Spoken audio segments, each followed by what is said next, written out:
Yo, yo, yo, what is going on, people? Welcome back to the Invincible podcast. We're going to be covering season 2 of the greatest superhero show in the universe. I'm your host, Tony Polanco, and today I'm joined by Richard Bailey Jr. What's up, Tony? What's up, listeners and viewers? All right, and of course, we got Carlos Romero. Yo, what's going on? All right, people, you're stuck with just the three of us today because all the other cats couldn't make it for other reasons. Maybe they're off saving the world too, or dealing with some, trauma from past experiences. Oh, yeah. But yeah, man. So yeah, we're not gonna waste any time. Invincible is back after a very long hiatus. Like, when we did this show, like we were still in the middle of the fucking pandemic, weren't we? It's been a while, and and I've had some life changes myself. I'm like, last time I was still a freelancer, I believe. Now I'm writing for Tom's Guide and all that. There's something I'll tell you guys about that. I can't tell the public yet, but you guys already know behind the scenes. It's good stuff. But the thing that hasn't changed is our love for Invincible. We're back with that. We're going to discuss this. And, basically this episode was pretty much what we kind of expected, kind of more of a, like, here's what happened after the fact. Because obviously season finale of season 1 was crazy, like the bloodshed and the emotional turmoil and all that good jazz. So we kind of needed that come down episode, but obviously send things up for this season. So as usual, as we do with the show, we're going to give you our quick thoughts and then we're going to jump into details, so you already know, man. Invincible, one of my favorite comic books of all time. I've been reading that ever since it launched in like the early 2000s. So it's really, again, fun to see this adaptation because it's pretty close. They changed a couple little things here and there, but for the most part, they're not messing around. Hopefully they don't mess around. They won't pull in MCU nonsense where they start injecting nonsense into these things, but so far so good. As for this specific episode, yeah, it was definitely a good way of not only showing you like the aftermath of the big battle between Omni-Man and Invincible at the end of season 1, but also how everybody's dealing with and how the planet is dealing with it. And then obviously we got to see a nice setup for things to come. So I thought, the episode was just very well done. I might be bugging here, but I even think the animation got better this time around. It looked a lot better. There was just one small instance of like a 3D car pulling into a driveway. I'm like, what are we doing here? But other than that, yeah, it was good, man. So Rich, what are your quick thoughts on this episode? I thought it was a great season premiere. I was a little taken aback with the way it opened because I was like, wait a second, this must be an alternate world because of all the stuff that happens in the very beginning, and you see the return of Omni-Man. So that was interesting, but then I like how the episode progressed. They basically told you the story. This is what's happening now. This is why it started the way it started, and made me very excited to see what happens next. But I thought it was fantastic. I do agree that the animation does look better. I like the voice. They have a couple of new cast members as well. So yeah, I thought it was a fantastic way to open the season, and I'm very curious to see what happens next. All right, Carlos, quick thoughts. Yeah, it was a pretty interesting episode. I felt, like you mentioned, Tony, it's been for freaking ever since the first season. So I'm just still trying to remember. Okay, so who's who? What's their names and stuff? So and then the beginning, like Rich mentioned, it's like it throws you in a loop. I'm like, what's going on? Did I miss something? Is this a webisode or something that I missed that just switched everything with Invincible? But no, it was pretty good. It felt like it was like a set, like those recap setup first episode of the season type episodes where it's like, okay, this is where we're at. This is how the main character feels, and I felt like it was a good setup for Invincible and what's going to happen next. And shout out to the Mauler twins because it feels like those are the recurring characters that are always there every time something happens. Yeah, for sure. I'm glad you guys said, I said this during the last version of this podcast. One of the reasons I like doing this podcast is to see the reactions of people who haven't read the books. So like, it's cool hearing you guys were thrown for a loop at the beginning, because you're right. It's like, it starts in an alternate universe. Like I already knew what was going on, but I didn't even consider like, oh, other people might be confused because obviously if you saw the ending of the last season where Omni-Man flies away, now you're like, wait, he's back. What the fuck's going on here? Yeah. So that's pretty dope. But that was a cool setup for And also, like, not only, by the way, I need to say this, right? This happened, this specific storyline happened before all this multiverse shit got whack. This was still when multiverse stuff was cool back in the early 2000s. So that's why I wasn't like mad at it, because obviously Marvel and DC have ruined multiverses, not only within the comics themselves, but also within the movies and all that and other properties. But yeah, I like how you got to see what would have happened had, you know, Mark decided to go with his father. And as a matter of fact, even in this episode, one of the new characters we see, Angstrom Levy, he's like, yeah, in most universes, Mark sides with his father, you know, which is very interesting if you think about it, but also makes sense for the character. But he almost considered it even in season 1, you know, because, you know, it's like, oh, he always wanted to be like his dad. And obviously in this season, he's like, I hope I don't turn out like my dad now. You know, so yeah, the intro was dope. We saw Angstrom Levy. Rich, you said we got some new voice cast. So who's voicing Angstrom? Do you know? Man, I believe it's Sterling Brown from This Is Us. Okay, so it's somebody known. Yeah. Yeah, that's one of Dana's favorite shows. But that guy is a very good actor, so I was surprised to hear him. And of course, the other character, was it Bulletproof? Yeah. I think that's played by Jay Farrell. He's a comedian, one of those comedians. I was surprised that he was in the show. I didn't know he was in the show. But there's other people that are going to be in that voice cast that they did announce that we haven't met yet, but we'll see them at some point. Yeah, that's dope. And this episode, just like pretty much all other Invincible episodes, they have a bunch of different stories going on that all kind of converge. But we're gonna go through them kind of one by one. So, you know, let's talk about the main one. Obviously, Mark, you know, dealing with the aftermath of, you know, his father and all that. I thought that was very well done. You know, here's the thing. I could kind of relate to this because, like, whenever I have something fucked up, I'm like, I just want to work. I don't want to think about this shit. I just want to dive in, get my work done, and that's it. So that's what he's doing. He's like, you know, to deal with the fallout of, you know, the battle that he took place in. Like, he was like, I'm just going to do superheroing all the time. And he even considered, like, yo, what the hell am I doing in school right now? I should just be out there fighting, you know? So that was really cool. I felt that was pretty realistic, because again, a lot of us are like that, where it's like, if you're going through some shit, you're like, I just want to throw myself into the middle of work. So Carlos, what do you think of that aspect of, you know, the way Mark was dealing with it? Yeah, I agree with that. The funny thing is, you know, we've been recently, you just played Spider-Man 2, and it feels like something Peter Parker would do. I was Yeah. like, it just felt like a good transition, just going from that game and going to this. Yeah, I'm trying to think, you know, as well as like, why isn't he just in the agency? But then it's made clear later on that he's not really trusted by some Yeah. people on it. So, but yeah, I'm similar to Tony. If I'm going through something, work always clears the mind. It's either working or working out. So Yeah. it looks like he's getting a dose of both. You know, for sure. But it's like, they didn't say this in the episode, but I also kind of see what he's doing as like not rebuilding his reputation, but it's showing like, yo, I'm not like my father, you know. So that like, that wasn't stated explicitly, but his actions are showing that, because people are obviously seeing Invincible doing his thing, you know. And he's doing it like, I noticed, the most unintrusive way possible. Like, yeah, he did wreck somebody's car in one fight, but he's keeping the damage very minimal, I noticed, you know, because obviously that battle ended up killing a lot of people, you know, and, you know, he feels guilty about that. And I don't blame him. I'm like, it was literally like, every time he got punched through a building, how many people died?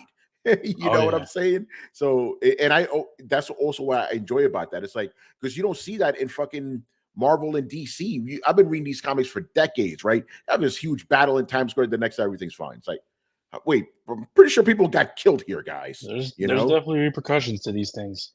Yeah, exactly. So I'm glad we got to see that. So, Rich, what do you think about the way Mark's handling, you know, everything that happened at the end of season 1? I think that was very well done. Just like Carlos said, you know, we've all been playing Spider-Man 2. Obviously, I thought about Miles Morales trying to write a college essay for the entire game, and still having to be Spider-Man as well. So, yeah, the whole juggling of the thing, like you both said, is very realistic take. Obviously, he still has memories of his father, because you saw that shot at the beginning of the episode where he's looking at the area where he was where he basically got whooped by his father, and still thinking about it. So, but yeah, I think they did a very good job of that. The question that I do have though is the individual that does not trust him, and we did see in the alternate world, this individual also got killed by Mark and Omni-Man. I just want to ask, does that character hate both of these? Does he hate both Mark and Omni-Man in every universe, or is this just in the present one and in this alternative one? Yeah, the Immortal, right? Yeah, I think it's just in these. There's got to be a universe where like they actually teamed up. I imagine, but yeah, in this one, he definitely hates him. I always find the Immortal interesting. Like if you read comics, he's basically like Vandal Savage with superpowers. Guy who's been around forever and all that. But yeah, it's kind of cool, and I'm glad you bring that up, Rich, because that kind of segues to the next thing I want to talk about. It's like, yeah, Mark wants to be out there doing his thing, but there are certain individuals that don't exactly trust him. And I don't think they're unjustified in being mistrustful. It's like, because think about it this, everybody trusted Omni-Man for 20 years, and look what ended up happening. So, now you have his son. I think it's natural for people to be like, wait, what's up with that? But Cecil, he's a little bit different, right? He at least to me, it kind of came off more like, I will help. I will, you can work with us, just get your head in the game first. So I like, because he understands that Mark is a useful tool, but he also wants to keep him on a short leash, obviously, watch his every move, but he also doesn't want like fucking an emotional teenager basically going ham, so I think his reaction was actually warranted, like where he was like, yo, just chill out, like that's what like in my opinion, that's what Mark should have done, even though I wouldn't take that advice myself. It's like, go somewhere else, you could fly, bro. Go fly to Hawaii or something. I'm pretty sure it won't take you 12 hours like it did me, be there in 3 seconds. So I have a question. Yeah. Why is it? So at the end of season 1, we see Omni-Man leave after Invincible tells him, it's like, oh, at least I'll have you. I remember that clearly. Do we, and maybe this is just me forgetting or something, but do we know where he's going, or is that something that's going to be revealed later on? I can't answer that. That's going to be later. Okay. just wanted to make sure that there wasn't something that I missed, because I was just thinking about, so where did Omni-Man go? Like I was thinking about that throughout the whole episode, because when we were seeing the scenes with Invincible and his mom and the scenes were there, I'm like, is he gonna pop up randomly sometime? Because I was always expecting him to like just show up and be like, I'm here. Yeah. Is that a spoiler if I say yes? Like that? No, I think if you, I mean, what I was asking is like for people that only watch the TV show, do we know? Like, did we know where he's going, or is it? Oh no! The show never tells you. Okay, yeah. But I was just gonna say this is Omni-Man. It's voiced by J.K. Simmons. You think he's not going to return? No, yeah. Well, I'll just he'll definitely be back. I know that. But. By the way, if I was Adam, I'd tell you exactly what's happening. Like, but Adam, it's not a spoiler though. It's been out in comics for 20 years. But let me just say this, Carlos. We already know where Omni-Man is at. He's in Mortal Kombat 1, starting on November 9th. Yeah, that's where he's spending his time. That is true.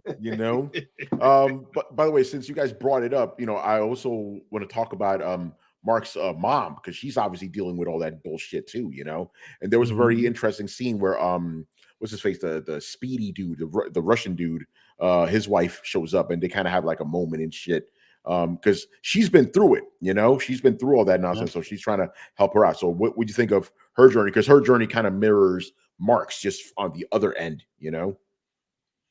Yeah, I found that scene interesting because she said I guess she was a Russian lady. Yeah, she was Olga. She gave her like some advice and said, "Oh, visit this place if you want to get through." And I'm like, that must be something. It can't just be like some random thing. So I kept trying to figure out what it was. I couldn't. But yeah, I like the parallels that they're doing with Mark and the mom. Obviously, they're going through so much, and man, Omni-Man just left a wreck of a family left over, man. Yeah, I also feel the same. I do want to say I guess I must have missed it in the previous episode. I didn't know that she heard him call her a pet. refer to her as Yeah, I Oh, was yeah. confused by that. Did he hear that? Yeah. No, That's a good Did question. she- I have no idea. Yeah. Well, go ahead. Carlos, did she hear that? If from my recollection, yeah, I felt like I Okay. remember clearly, like him calling her mom, like it's like, oh, she's just a pet, No, and but then did she hear that directly though?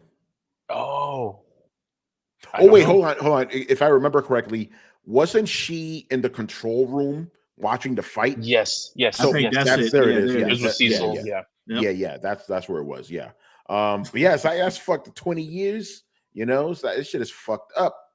You going on know, trips to Paris and everything. yeah. She was Mhm. like, oh shit, yeah, I went to Paris with him. So it's like, how do you divorce yourself from that life when that's all you had for, like, I'm guessing half of her life, you know? So that was good that they mentioned that. I will say I didn't like that scene with the knife. I thought that was stupid. It was like forced, like, kind of drama that didn't go anywhere. You know what I mean? With the Russian girl, like, Yeah. I have a knife. Like, come on, this is corny.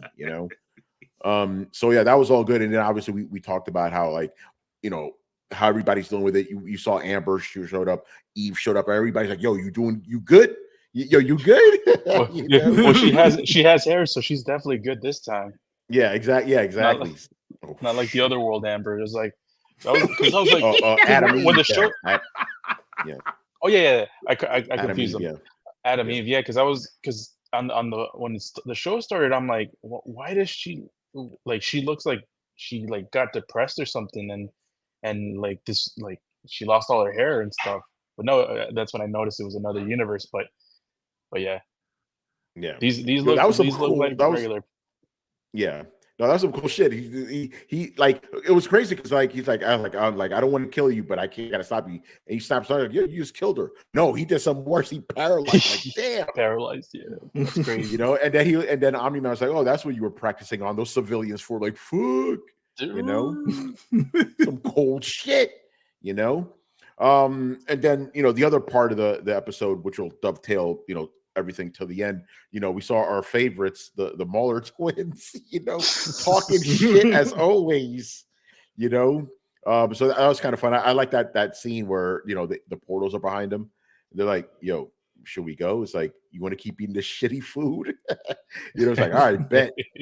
But yeah, that's where we really got to know Angstrom Lee, because we saw him in the intro, obviously, and then he tells them, it's like, yo, I could travel to, like, all these, like, other dimensions. I found a bunch of me's out there. I need you guys to help me out with this stuff. It's kind of funny how, like, the Mauler twins kind of think of themselves as these, like, grand guys and shit, like they're gods or whatever, but it's like they're always being led by the nose by some other villain or whatever, kind of interesting. It's like they're like patsy boys or whatever, And this Levy is the only one of the Levies in all of the universes that can do this, right? If I remember That's correctly. that's pretty much what it is, which is pretty interesting. It's like the rest of the other Levies are smart as him, but they can't travel the multiverse like he can, And I like that scene where all the different Levies, there's even like a woman version of him. I wonder if they transition or if it's just genetic shit, It's 2023, Bill. You never know, but I thought that was pretty cool. And then, obviously, they got the Mullers to build this machine, and obviously they're talking shit. Oh, you can't build it as good as us. How you plebe, always talking shit.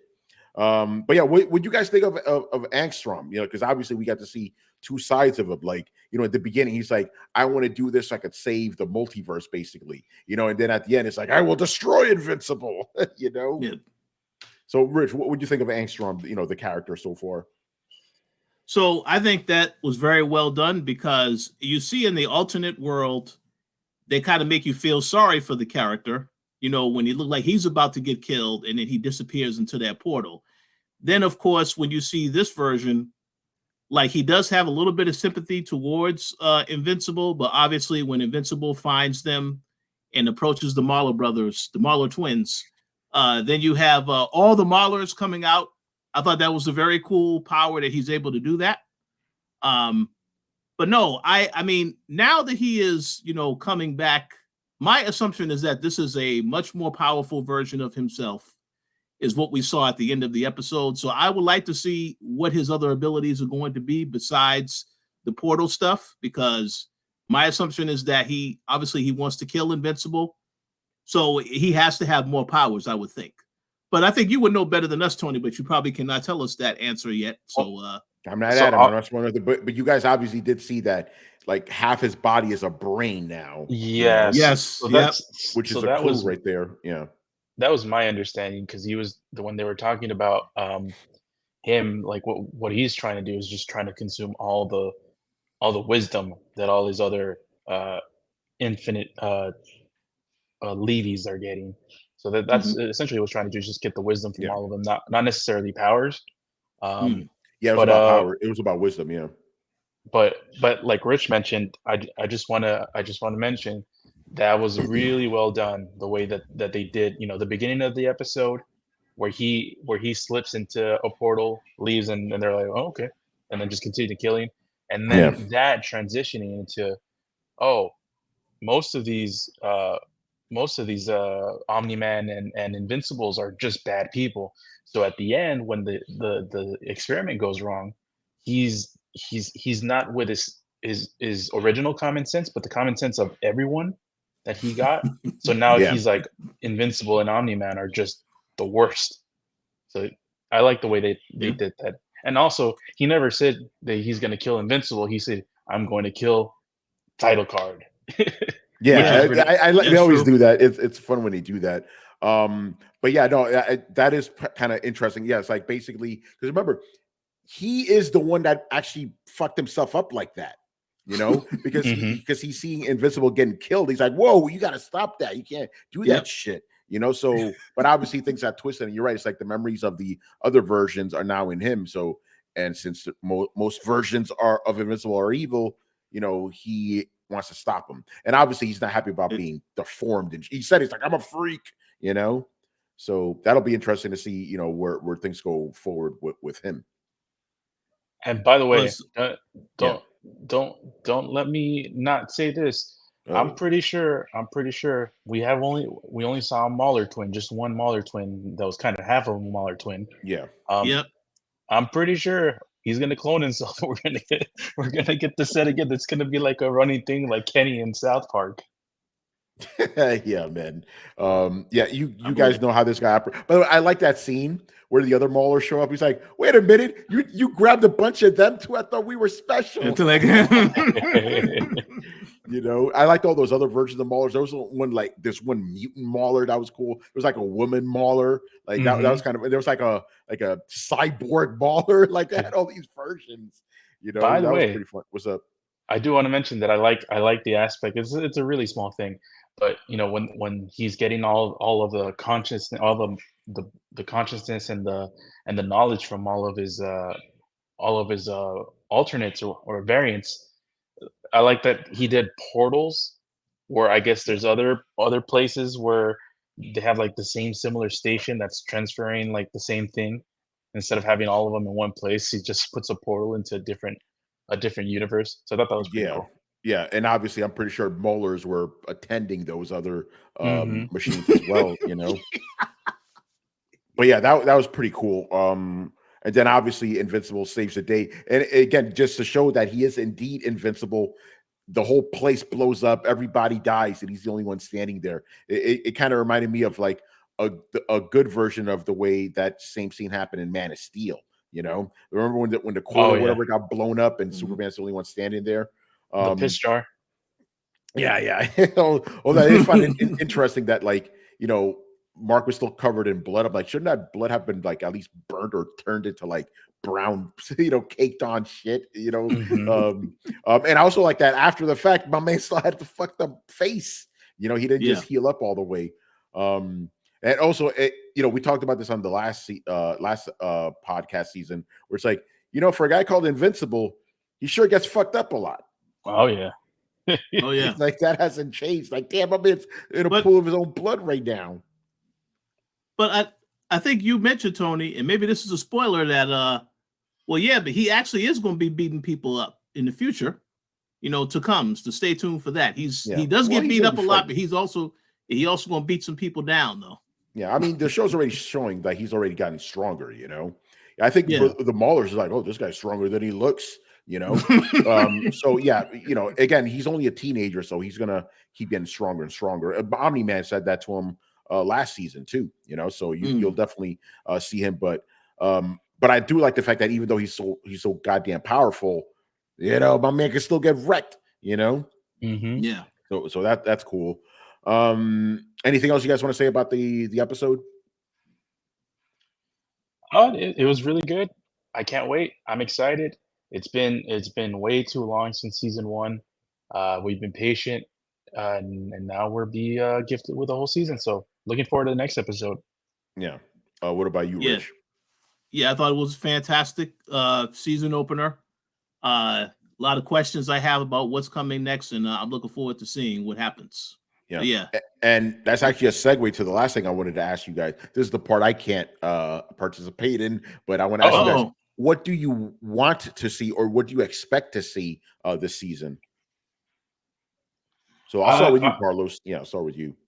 I'll go with something simple. I hope, we talked about Omni-Man obviously has to make a comeback at some point in the story. I hope it's not anytime soon. I hope, there's several things that happen and several conflicts, and I hope he comes back towards the end of the season, at least. So that's something that I hope happens at the end of this season too, to have more Invincible. Hopefully he grows more and we are able to see more of his new feats as he's growing. And then Omni-Man makes a presence towards the end of the season. All right. What about you, Rich? What do you want to see and what do you expect to see? Okay. I want to see a showdown between Immortal and Invincible, because the fact they had that conversation at the end where he made it very clear, I still don't trust you. I think at some point they are going to have a fight. So I look forward to seeing that if it happens. I do want to see that. Who will you be rooting for, Rich? Well, I have to root for Invincible, right? Yeah, Invincible. But obviously that's going to be a very conflicted situation, because if he does get into that fight, certain people may not like that happens. So I look forward to seeing that. I think we're definitely going to obviously see this new villain, Levy. You said that's his last name. Yeah. I look forward to seeing what kind of chaos he causes, because the one thing I do want to mention is the fact that even after all this stuff happened, the experiment went awry. Mark still felt bad that it happened, and everybody's telling him, no, they caused that themselves, but he still has some guilt that he was responsible for that. So now he's going to have to deal with the aftermath of that, which is this guy that supposedly wants him dead. So I would look forward to seeing how they handle all of that. Yeah. And just on that topic, it's kind of interesting because his feelings for Invincible are justified for the other versions, but not this version. So he wants to take out a good Invincible, which is something he recognized before, but doesn't recognize more now, but it'll be interesting. But yeah, personally, I like the way all this portrayed. Again, excellent show. I'm very happy that I actually have a TV show to watch that isn't cringe as shit as we've seen lately, So yeah. Also, remind me, how many episodes are in this season? Is it 8? Yeah, or is it 8 or 10? I don't remember, but and I also okay, and I also believe season 3 is already underway, right? So we won't have to wait as long, because I think the reason it took this long, besides the writer strike, which obviously didn't help things, I believe is because they were trying to make season 2 and 3 back to back, because they announced season 2 and 3 simultaneously. So if we had to wait that long and we get 2 seasons back to back, I think that'll be good. But I also do want there to be some separation between 2 and 3, like at least like a full 3 months or something. Give us some breathing room and give you more lead time for 4. And then obviously my other question. What's up, Carlos? I'm reading this off the site. It says Invincible season 2 will be split into 2 parts of 4 episodes each. So enjoy an episode each Friday in November 2023, and then hunker down because the next 4 episodes aren't coming to Prime Video until sometime in 2024. Oh, fuck. We have to wait. That's probably because of the writer strike. God damn. Yeah. All right, so Yeah. we better enjoy these 4 episodes. Eat them up, eat 'em up, eat 'em up. Save like fine wine. But again, and I said this on the last scene, I'll say again, as a comic book guy, I want them to do the whole saga, man. That'll probably be 8 seasons or so of worth of TV, which I think will be pretty good. Like, because again, we know how this isn't Game of Thrones. We know how this ends. This has a definitive ending. The writers won't have to make up shit, So if they do it right, and they're doing it right so far, this is going to be a fucking classic. It's already a classic. Tony, so you're saying we don't have to worry about Robert Kirkman making a cookbook instead of finishing the story? I saw that. Yeah, no, we don't have to worry about that. I mean, Robert Kirkman release as many cookbooks as you want now. You're good. You finish Walking Dead and Invincible, so you're good. You do what you want. Anyway, that's going to do it for us. Again, we're going to keep it nice and short here, half an hour. But next week we will have more heads to speak on this Invincibles. Do we have anything else we would need to plug before we wrap up? Rich, anything going on with the Koalition you want to plug? Maybe something related to Carlos's image right down there? Oh, yes. I am Negan. This is, we are going to be covering Fear the Walking Dead, which is Carlos's favorite Walking Dead show. So stay tuned for our next episode, which we will be recording at some point this weekend. I don't know if it's going to be tomorrow or Monday, but stay tuned. That's coming soon. Yeah. And obviously you can catch me and Carlos on Throwdown on Twitch every Thursday and Sunday at 10:30 p.m. Eastern. We may also be making our return to streaming on YouTube, which will be interesting. They have relaxed their laws over on Twitch. So we'll try to get that going pretty soon. So that'll be dope. But yeah, Throwdown. We're coming up kind of towards the end of the year. We have like I guess a month and a half worth of shows. So stay tuned for that. And stop blaming Xbox for the shitty Call of Duty that just came out. That wasn't their fault. Anyway, guys, we'll see you on the next Invincible. Stay tuned for that. And like I said, savor these episodes, man. 4? Excuse me? You better save it. I'm going to watch it again, just because. Yeah. I still need to watch it. Oh, quick question.